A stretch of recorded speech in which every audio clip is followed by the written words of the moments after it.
Hi guys. तो आज के इस वीडियो में हम डिस्कस करने वाले हैं स्ट्रिंग्स इन जावा।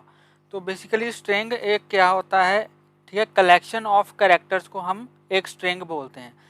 अगर मैं आपको सिंपल भाषा में बताऊं तो जो मैंने यहाँ पे लिखा है, ठीक है, लेट्स से ये जावा है, ठीक है, ये यहाँ पे मैंने जावा लिखा, तो ये जावा एक क्या है, जावा एक स्ट्रिंग है, ठीक है, दिस इज अ स्ट्रिंग। क्योंकि ये क्या है, कलेक्शन ऑफ कैरेक्टर्स है, ठीक है। अगर मैं इसको ऐसे अलग अलग करके लिखूँ, JAVA, ठीक है, तो ये क्या हो गया, ये कलेक्शन ऑफ कैरेक्टर्स हो गया। क्योंकि ये हर एक डिफरेंट कैरेक्टर है। जे क्या एक कैरेक्टर है, ए क्या एक कैरेक्टर है, वी क्या एक कैरेक्टर है, ठीक है। तो ये क्या हो गया, ये सारे कैरेक्टर्स हैं, इनको कंबाइन कर दिया तो वो क्या बन गया, एक स्ट्रिंग बन गया, ठीक है।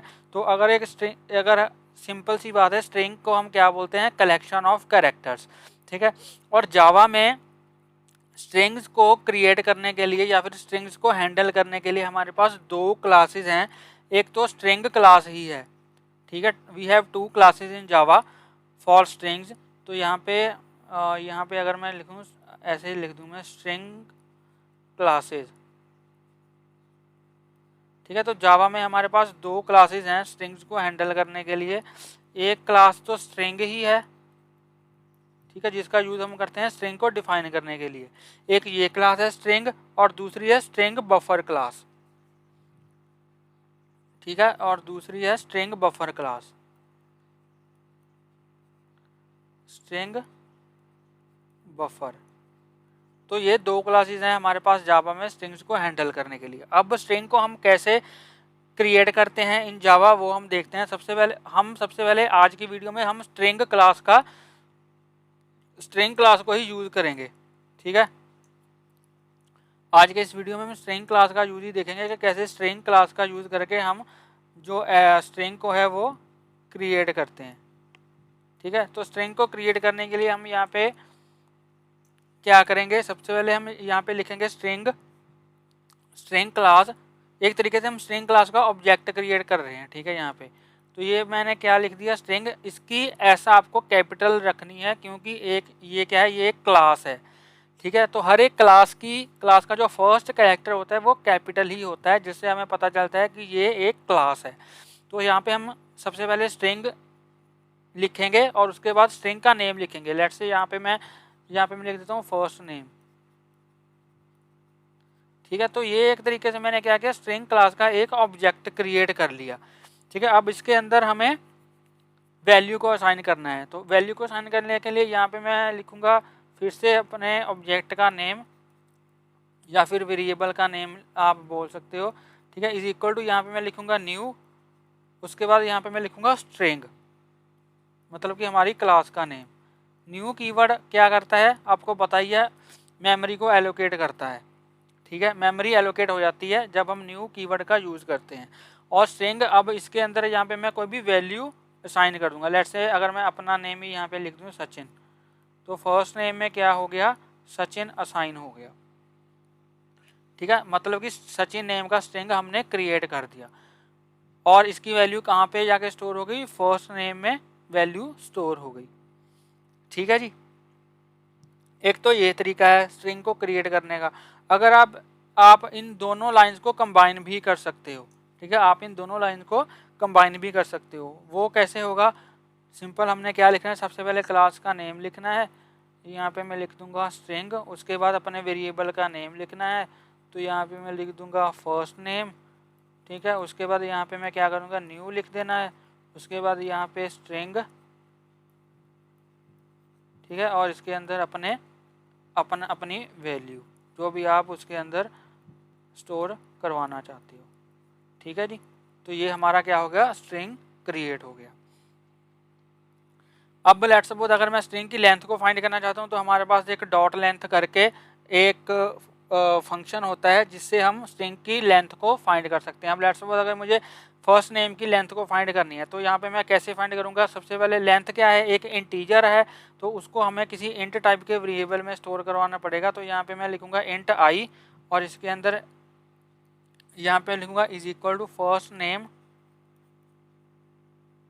उप्स सी क्या हो गया, ठीक है। तो यहाँ पे मैं लिखूँगा फर्स्ट नेम, मतलब कि अपने स्ट्रिंग का नेम, फर्स्ट नेम, और डॉट यहाँ पे मैं लेंथ फंक्शन को कॉल कर दूँगा। तो जो भी हमारे इसकी जो भी हमारे स्ट्रिंग की लेंथ होगी वो आई के अंदर स्टोर हो जाएगी। ठीक है जी। तो ऐसे हम स्ट्रिंग की लेंथ को फाइंड करते हैं। तो ये हमने क्या देखा, स्ट्रिंग की थ्योरी देखी। तो चलिए अब हम इसका प्रोग्राम देखते हैं और देखते हैं कि कैसे हम स्ट्रिंग को क्रिएट करते हैं और कैसे स्ट्रिंग की वैल्यू को हम प्रिंट करवाते हैं। तो ये मैंने एक क्लास क्रिएट करी है, ठीक है, क्लास str, और इसके अंदर मैंने अपना जो मेन फंक्शन है उसको क्रिएट कर लिया है। तो अब हम सिंपल यहाँ पे क्या करेंगे, अपना एक स्ट्रिंग क्रिएट करेंगे जैसे मैंने आपको बताई था। तो यहाँ पे मैं क्या करूँगा, यहाँ पे मैं लिखूँगा स्ट्रिंग, ये हमारी क्लास आ गई, ठीक है, ये हमारी एक क्लास आ गई, और इसके अंदर इसके आगे मैं अपने वेरिएबल का नेम लिखूँगा। तो यहाँ पे मैं अपने वेरिएबल का नेम लेट्स से लिख देता हूँ फर्स्ट नेम, ठीक है। तो ये मेरा वेरिएबल आ गया, और इसके बाद यहाँ पे मैं लिखूँगा न्यू, और फिर उसके बाद लिखूँगा स्ट्रिंग, ठीक है, और इसके बाद इसके अंदर मैं अपनी वैल्यू डाल दूंगा। तो लेट्स से यहाँ पे मैं अपना नेम डाल देता हूँ सचिन। तो ये हमारा एक स्ट्रिंग क्रिएट हो गया और वो फर्स्ट नेम में असाइन हो गया। अब मुझे अगर इसको सिंपल प्रिंट करवाना है तो यहाँ पे मैं लिखूँगा system dot out dot println, ठीक है, और यहाँ पे मैं इसको ऐसे एक स्ट्रिंग ले लेता हूँ, value of first name is equal to, यहाँ पे हम लिख देंगे फर्स्ट नेम, ठीक है। तो अब मैं इसको सेव करता हूँ, सेव करके प्रोग्राम को कंपाइल करके देखते हैं। तो यहाँ पे मैं लिखूँगा जावा सी, उसके बाद यहाँ पे प्रोग्राम का नेम str डॉट जावा। प्रिंट के स्पेलिंग गलत कर दिए, माय बैड, सॉरी।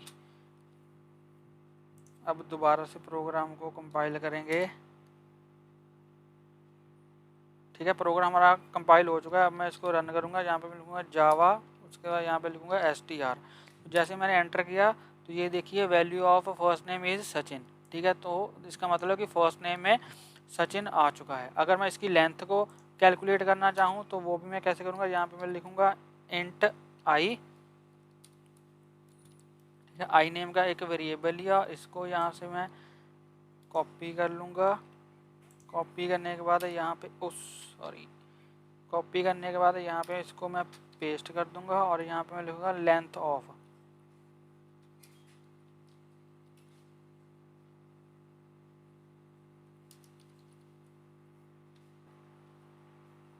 ठीक है, यहाँ पे मैंने लिख दिया लेंथ ऑफ, ठीक है, लेंथ ऑफ, और यहाँ पे मैं लिख दूँगा, या फिर एक काम करते हैं, इंट आई लिखने की हमें ज़रूरत नहीं है, ठीक है, मैं सिंपल ही यहाँ पे सीधा लिख देता हूँ फर्स्ट नेम डॉट यहाँ पे लेंथ, ठीक है। तो जो भी हमारे स्ट्रिंग की लेंथ होगी वो यहाँ पे प्रिंट हो जाएगी।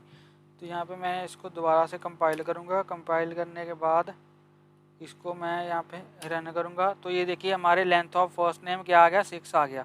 तो सचिन में कितने कैरेक्टर्स हैं, 1 2 3 4 5 एंड 6, ठीक है। तो यहाँ पे 6 आ गया। तो एक चीज़ यहाँ पे आपने नोट करी होगी कि जो जावा के स्ट्रिंग्स हैं वो सी लैंग्वेज की स्ट्रिंग से डिफरेंट हैं, क्योंकि सी लैंग्वेज में हम स्ट्रिंग कैसे क्रिएट करते हैं, हम एक एरे क्रिएट करते हैं कैरेक्टर्स का, और उसमें हम स्ट्रिंग को डिफाइन करते हैं। और सी लैंग्वेज में हर एक स्ट्रिंग के लास्ट में एक नल कैरेक्टर भी होता है, ठीक है। बट जावा में ऐसा कुछ नहीं होता, जावा में नल कैरेक्टर का कॉन्सेप्ट नहीं है, ठीक है जी। और जावा में स्ट्रिंग्स के लिए हमारे पास डिफरेंट क्लासेस हैं, जबकि सी लैंग्वेज में सी लैंग्वेज में स्ट्रिंग के लिए हमारे पास कोई भी डिफरेंट क्लास नहीं होती, ठीक है। उसमें हम सिंपल एक character array of characters create करते हैं, ठीक है जी। तो सी लैंग्वेज में क्लास क्यों नहीं होती, क्योंकि सी लैंग्वेज में क्लासेस का कॉन्सेप्ट ही नहीं है, ठीक है। क्योंकि सी लैंग्वेज हमारी एक ऑब्जेक्ट ओरिएंटेड प्रोग्रामिंग जो है वो नहीं है, इसलिए उसमें क्लासेस का कॉन्सेप्ट नहीं है सी लैंग्वेज के अंदर। ठीक है जी। तो एक तो ये हमने देख लिया। उसके बाद हम स्ट्रिंग्स को कंकैटिनेट भी कर सकते हैं इन जावा। ठीक है, प्लस ऑपरेटर का यूज़ करके हम जो है स्ट्रिंग्स को कंकैटिनेट कर सकते हैं। अब लेट्स से अगर मैं कंकैटिनेट करने का मतलब, अगर मैं इसको ऐसे कर दूं, कंकैटिनेट करने का मतलब कि मैं दो स्ट्रिंग्स को कंबाइन एक साथ जोड़ सकता हूं। ठीक है, अगर मैं यहाँ पे इसको ऐसे लिख दूं, इसको अगर मैं यहाँ से रिमूव भी कर दूं, तो यहाँ पे मैं अगर मैं लिखूं फर्स्ट नेम, ठीक है, उसके बाद यहाँ पे प्लस लगा के यहाँ पे मैं लिख दूं कुमार, तो फर्स्ट नेम में जो भी वैल्यू है उसके पीछे कुमार लग जाएगा। ठीक है, इसको अगर मैं कंपाइल करूं, कंपाइल करने के बाद अब इसको अगर मैं दोबारा से रन करूं, तो यहाँ पे ये देखो मेरे नेम के बाद यहाँ पे सचिन के बाद कुमार लग गया अपने आप ही। ठीक है, इसको इसमें मैं स्पेस डाल देता हूँ ताकि हम फर्स्ट नेम और लास्ट नेम में कुछ स्पेस आ जाए। ठीक है, अब देखो ये देखो फर्स्ट नेम में क्या था, मेरा नेम था, उसके बाद कुमार लग गया। तो दो स्ट्रिंग्स को हम कनकैटिनेट भी कर सकते हैं by using the plus operator. ठीक है जी। तो ये थी हमारा बेसिक ऑफ स्ट्रिंग, स्ट्रिंग क्या क्या होता है और कैसे हम स्ट्रिंग को क्रिएट करते हैं इन जावा। नेक्स्ट वीडियो में जावा में जो भी बिल्ट इन फंक्शंस हैं फॉर स्ट्रिंग्स हम उनके बारे में डिस्कस करेंगे। तो आई होप आपको ये वीडियो अच्छा लगा होगा। अगर आपको ये वीडियो अच्छा लगा हो तो प्लीज़ इस वीडियो को लाइक करें, शेयर करें और मेरे यूट्यूब चैनल को सब्सक्राइब करें। और अगर आपको इसमें कोई भी डाउट हो आप मुझे कमेंट सेक्शन में पूछ सकते हो। और प्लीज़ बेल आइकन को हिट कर लेना ताकि मेरी लेटेस्ट वीडियोज़ की नोटिफिकेशन आपको मिलती रहे और आपसे कोई भी वीडियो मिस ना हो। तो मिलते हैं एक नई वीडियो में एक नए टॉपिक के साथ। तब तक के लिए हंसते रहिए, मुस्कुराते रहिए, सीखते रहिए और सिखाते रहिए। Thank you for watching.